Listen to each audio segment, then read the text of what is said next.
Hello and welcome to Six Figure Souls Doing Good and Making Money. This is a very special season 7 highlighting my co-authors of our new collaborative book project, The Ultimate Guide to Becoming a Successful Soul Professional. I am your host, Camille Miller, lead author for the book and pioneer of the soul professional movement. Today we are interviewing my co-author, Lara Waldman. She is a.k.a. the Abundance Activator, a wealth coach, manifestation expert, and author of Money Manifestation Mastery. She was also the co-author in our first book, The Ultimate Guide to Creating Your Soul-Aligned Business. Hi, Lara. Thanks so much for joining us. So happy to be back here with you. Thanks for having me. You are welcome. So just start off, let's just talk a little bit about who you are and what you do, and then we'll pull apart your journey and, creating it. So just tell everyone what you're doing right now. Yes, so I work with entrepreneurs and business owners on their relationship with money, transforming their money game from the inside out so that they can step into the next level of their purpose, the next level of their power, and the next level of their prosperity. So I work with leaders and visionary leaders. So my first question is, how did you get to where you are now? Like, it's one thing to just say, hey, I'm a wealth coach, or I do this, but you really work with leaders. You really work with some of those top people. And like you probably know, but I will also admit that no matter where you are in business, you hit these ceilings, you hit these money blocks that, like, I still sometimes come against them and I'm like, crap, I thought I worked through that, but I probably worked through it, 6 figures ago, and I hit it again. So how do you go from, or how did you go from just starting your business as a money coach and now really working with these high-end leaders? Well, yeah, so obviously it's a journey. There's been a lot going on Yes. behind the scenes. I've been in the game of following my soul in business for 20 years.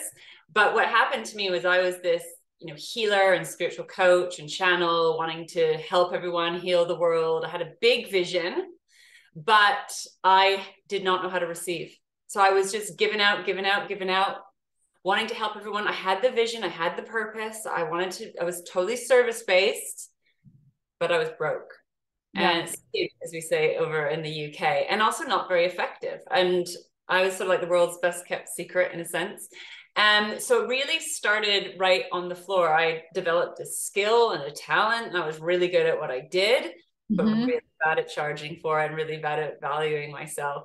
It was a bit of a slow and painful journey because I hadn't realized that I had unconsciously rejected money and I had been unconsciously judging and criticizing money, thinking that it was bad. To be honest, I didn't even think about it. That is the crazy thing. And I didn't care about it, didn't think about it, didn't want it, had no interest in it. I was interested in service and I was interested in, really stepping into this vision. So it started there. I was trying to heal the world and help everyone. And it was my soul's guidance, right? The guidance of my soul and my heart and my wealthy wisdom within, as I like to call it, that started to guide me step by step into the foundations of business, into where I am now. And I have to say, I took that path kicking and screaming a little bit. Like, I had a lot of resistance to what I was guided into. It was way out of my comfort zone. I didn't want to charge my worth. Like, I just honestly was just like, I'll just give it away for free. So my guidance was very clear of start to show me who, what the purpose of my work was, but also who I was here to serve. And I started to get the message that I was here to serve heart-centered business owners and entrepreneurs, and I needed to help them to get more money in the hands of people wanting to do good things in the world. And that was kind of where it began, as this soul guidance. And it was quite confusing because my current level of thinking and my current belief systems, although I loved the vision, I wasn't behind it in terms of actually what I'd experienced. Mindset. Yeah. So that's where it began. And then it's just been like step by step following that guidance, what I, talk about in my chapter, and how to kind of follow that guidance, follow that vision, and start to build it from the ground up. Because I'm very visionary. I can see, I'm very psychic, but it's one thing to have a vision or an idea, and it's another thing to start building that from the ground up and building the foundations of that. So yeah, that's where it started anyways. And then just slowly but surely, I kind of had to come out of hiding and do everything that I teach and preach, if you will. Yep, Like I had right. to be my best client first and foremost. And it started from there, really. Do you remember the time when you like got your first big client and been like, "Oh my God, I made it. This is what I was, trying for." There's one that stood out in particular, yeah, and it was like I was saying it was like the easiest sale I've ever made in my life. It was like Oh, okay. butter, yeah. And I thought this is it, when it's all aligned and you're following your guidance and things just start kind of clicking into place. Yeah. I think that's when I just put my pricing up for my one-to-one work. And it was just like, wow, here we go. But what was really interesting to me is that it's sort of, it's really all the same process. It's just who you're serving, right? Where that service is going into. So I've always done the same work, Right. but it was what for me was where this body of work can make the greatest difference and the greatest impact, and who's the best fit for it, if that makes sense. And I think it took me a long time to accept that fact, because I wanted to help everyone with everything at all times, right? And then going, actually, but it's this work fits a person at a certain level in a particular way, that just then it's like, it's like a beautiful click, and then it actually feels less like hard work, actually, from that place. I love that. I think that's such an important story. Because I'm just thinking over myself, until I figured out what my sweet spot was, it was more work, right? Yeah. Trying, because I just wanted to help the whole world. I just wanted to help everyone. Just please, everyone, let's all get this together. And when I realized what my sweet spot is so well that I can tell people, you're really not a good fit for us. Yes. That's when it really started to hit that tipping point. Right. Yeah. And as more people came, I could be like, you're a good fit, but you're not a good fit. And I can tell by someone's energy almost now. So that's incredible. So, all right. So from that point, you have one-on-one clients coming in and you've hit your sweet spot. How did you grow from that point? Because I know now that you do retreats and seminars and group programs, and you have all of this more that you've added along the way. Yeah, so I work with one or two one-to-one clients now, but that's really not my main offer. And again, I went through I giggle because it wasn't comfortable at the time, but I feel like my business has been a constant journey of like death and rebirth and death and rebirth and letting go and letting in. And so I actually was guided for a while to stop everything. I'd gotten to a certain level. I published my first book. I started getting known as, the money manifestation expert. Like I started to get invited to be like guest speakers, and like it started to happen. And then my guidance said, stop it all. And I thought, what? Are you freaking kidding me? What's going on here? And I thought it was a month, and then it went on and on and on. And what happened was I was being asked to let go on quite a serious level. And then I'm like, yeah, but then literally all my money started drying up after a few months of this. Right. And I was like, what is happening? Why am I being guided to stop everything? And my inner guidance wasn't telling me what was going on. And I said, what about money? And I started going to money scarcity and fear. And my guidance said, what would you coach your clients on? Like, what would be? And I'm like, step one, relax. And so I literally coached myself through my step-by-step to money manifestation mastery. But it was a really, really interesting time of deep letting go. And in that time, what I now know, which I didn't know then, but what I now know is I was being asked to let go of a deep wound, which was understanding that my worth and my value didn't actually come from my work. And I had to completely let go of everything to integrate into a new level, actually, of service, and to be able to show up, because I'd really got crisscrossed my wires in terms of who I am, and my worth, and my value, and my work. But in that, and when I finally friggin' surrendered and let go, this new body, like this new kind of wave of my work came through, which was the birthing in of, I call it birthing, it's like death and rebirth, of my group work. So the Living Abundance Mastermind is the space, and it was just taking everything and deepening it, because I'd been teaching manifestation from these very high realms of all the beautiful energy work and mindset work and soul work, but it was really wanting to grow deep roots, like the roots of a tree that can go so deep so the tree can rise high. And I had to go through quite a deep sort of letting go to drop in, and then birth my group programs. That was the beginning of this next level. So now it's much more about groups. It was letting go of, the one-to-one model, even though I still do that a little bit, and much more about facilitating, holding groups, and then, retreats, online and in person, and live events. And that I was here to facilitate more of these spaces, which again was having to let go of what I like to call my wounded healer, which was trying to save and rescue and help everyone and fix it, like Little Miss Fix It. Yep. And be like, you know what, I'm here to hold space to facilitate something deeper and richer. So that was that next level after that. So I'm like, I hit it. I've got to this certain level. And then it's like, and we're going to drop it all. and it was very, very confusing, but I wasn't dropping it all, but my little ego was struggling with that process for a while there. I gotcha. So, I'm going to talk about scaling a little bit, right? Because you went from one-on-one to these groups, to these retreats. What type of help do you also have? Well, good question, because that was another thing that my soul got about. You need support, and it's so obvious now, but I think my thinking, the truth is I was really good at what I did, but I didn't really know about business. I didn't know about running a business. So I was learning about being a business owner. And I remember my guy saying, you need support, you need a team. And I had to really put it on my vision board for a while to get my head around it. And it's so obvious now that you cannot scale without support. I mean, it's impossible. Exactly. Yeah. So this idea that I can do it all on my own is, one, it's just not true. But it's this idea, I had a really deep belief that somehow getting support was a weakness, that there was something wrong with me. Like if I need support, I'm not capable. And now for me, support is a superpower. That's my hashtag.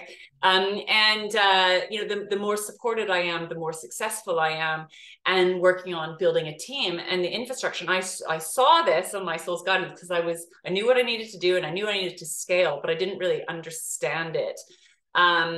So it's really, it took me a while to get my head around it. And then I understood, when I bring in a team member, which I think in the beginning is scary, because you're like putting money out and you don't know if money's going in, right? So you're investing. And then it was able to scale and grow. And then I was like, how did I even do this without this support before? And now I just sort of basically, I just outsource things that drain my energy. I just outsource things that isn't really me, my best. It's not where I'm using my superpowers, really. Your highest value. Yeah, exactly. That's what I've learned to do. And obviously you have to kind of grow step by step, isn't it? There's figuring out your business income and then figuring out how much you can put in. So it's that catch-22 sometimes. But again, it's like, what's that next little step? What's that next baby step to be able to grow to that next level? Yeah. Did you find as you scaled, the people around you changed? Yes. Both friends, personally and professionally? Yes. I mean, it is the most extraordinary thing. It really is. So one, obviously my ideal clients started to change, but the work changed. It was the effectiveness of the work changed, and how people were experiencing the work changed. And of course, my husband, he went from like a low paid job that he did like to starting his own business. So he's now at 7 figures in his business, right? And it's like all this stuff goes on behind the scenes. And my joke is, I was like a little bit resentful because he was growing his business. I was like at home with the kids, like, what am I doing? But this, I've seen this with my clients. They start doing the money manifestation work, and their partner starts landing contracts, 30K contracts, doubling their income, like extraordinary results. And wow. And I say to, my clients, like, make sure you're, receiving for yourself too. But yeah, it's like it up levels everywhere. And some, you know, occasionally people aren't able to grow or don't want to grow with you, and maybe some people fall away, but for the most part, everything just is up leveled. And what's interesting about that is my biggest fear was always that I'm going to lose everyone and everyone will leave me and I'll be alone. Your And clients or your friends? so Me personally? Or all both, of it? like All of every it? time I was up leveling, my core wounds is always that I'm going to be left, you know, judged, rejected, abandoned, and alone. Okay. Core wound that I hit up against every time I'm up leveling. And occasionally that has happened, but for the most part, people rise with me, right? And we just, it's like, it's really, I mean, some kind of old clients fall away and new ones come in, but yeah, it's been really, really interesting because it always feels like a risk. You're about to make a change and you don't know what that's going to look like. My soul shows me, my vision shows me, Okay. and always there's like a kick up with like so much fear and resistance inside of me, and then you know usually the results are just better for the most part. Well, wow. So I'm curious, I know you have your guides. Do you use things like, I have my vision board here, like vision boards, or do other visioning work? Yeah, so visioning work is a big part of my work.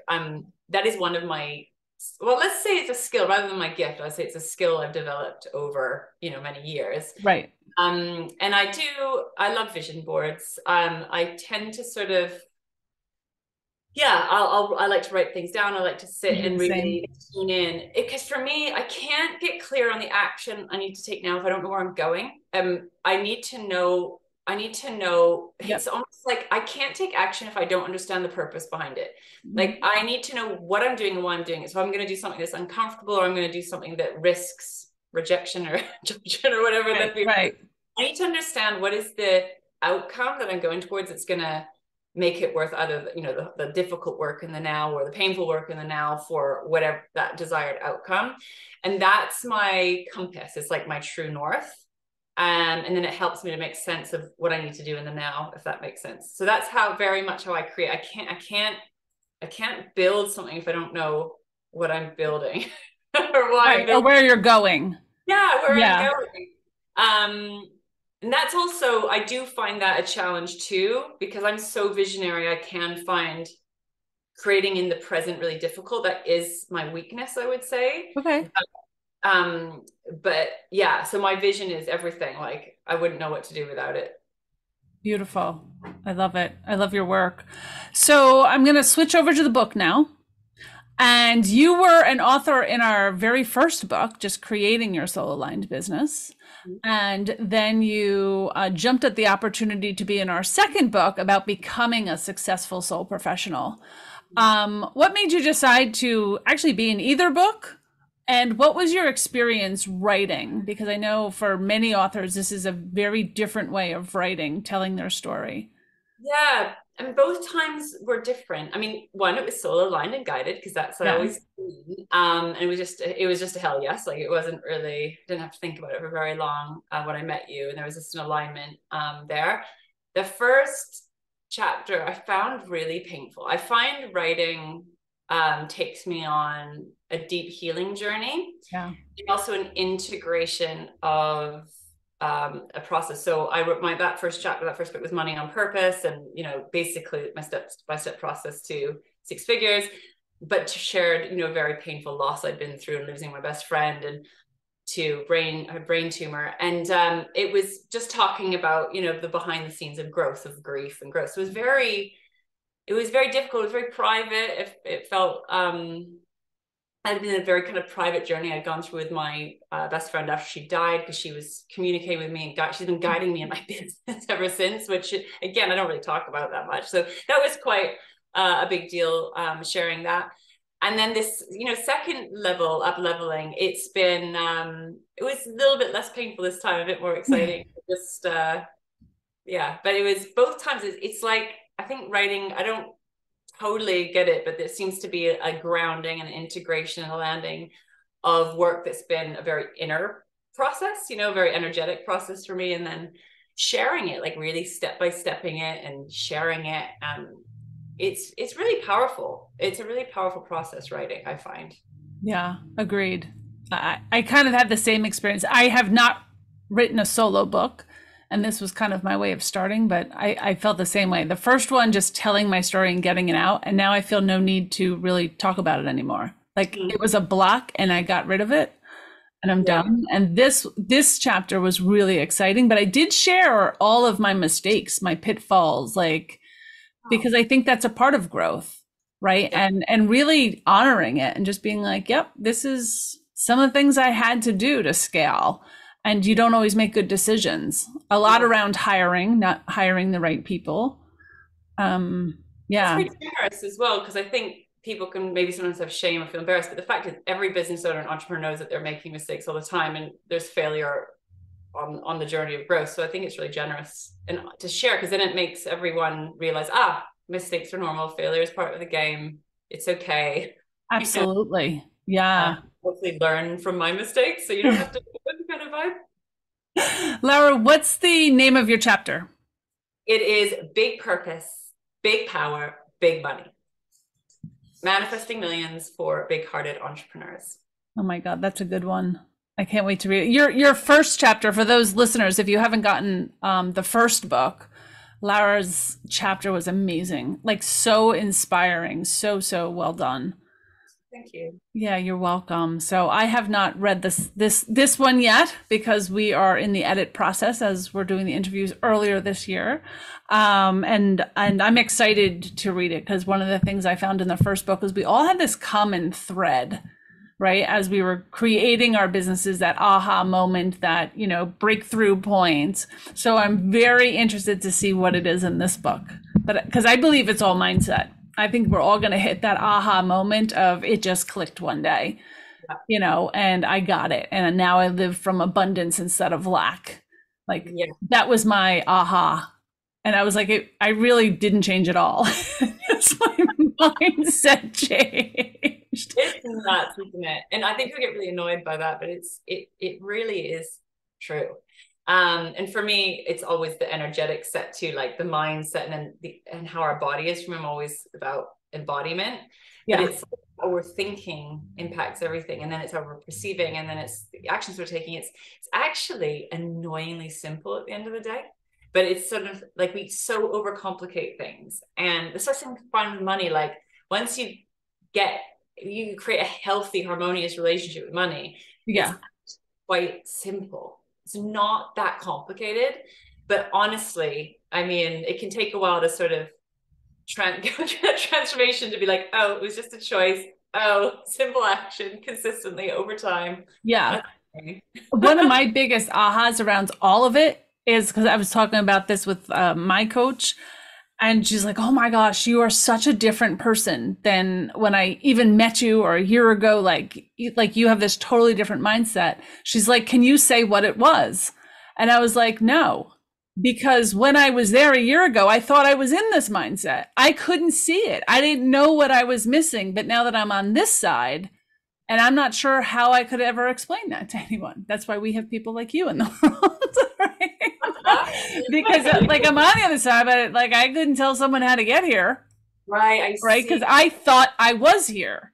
Yeah. Well, that's a good point too, because I think this idea of like arriving as well is really false, that you're going to like get to a level and like you get to some platform and then that's it. And unless I'm just not there yet, the fact is I find that we're always on a journey of growth and evolution. Always.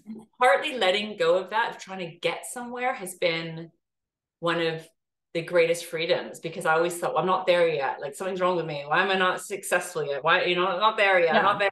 I'm like, oh my God, maybe like there's no getting there. And even if you think you get there, you hit a goal, there's another level because you get bored and want to keep creating. And so I'm like, oh, maybe it's not about, some perfect place where everything is then going to be, like I think I was trying to get to this place of healed, transform, like everything's going to be okay once I get there. I'm like, oh no, there's still going to be challenges. There's still going to be obstacles. There's still going to be problems. There's going to be lots of amazing things too.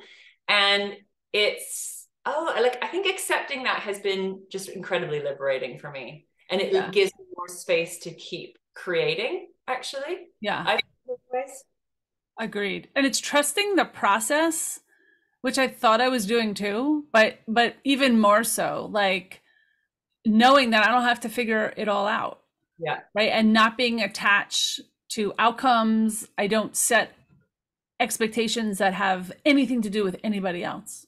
So no one can control that, you know, so it's just like, let's see what happens. It's kind of exciting. That's fair. And I think that's the difference between abundance and scarcity, because if you're like, I need, and you try to grab and or manipulate or whatever to get, but actually realize I don't need that. There's plenty. I come from a plenty. Then it's just about being creative and problem solving and figuring new ways of doing things. Like, and it's just, you know, it's much easier. It's much easier. So I'm excited to read this next chapter and all of your wisdom in this.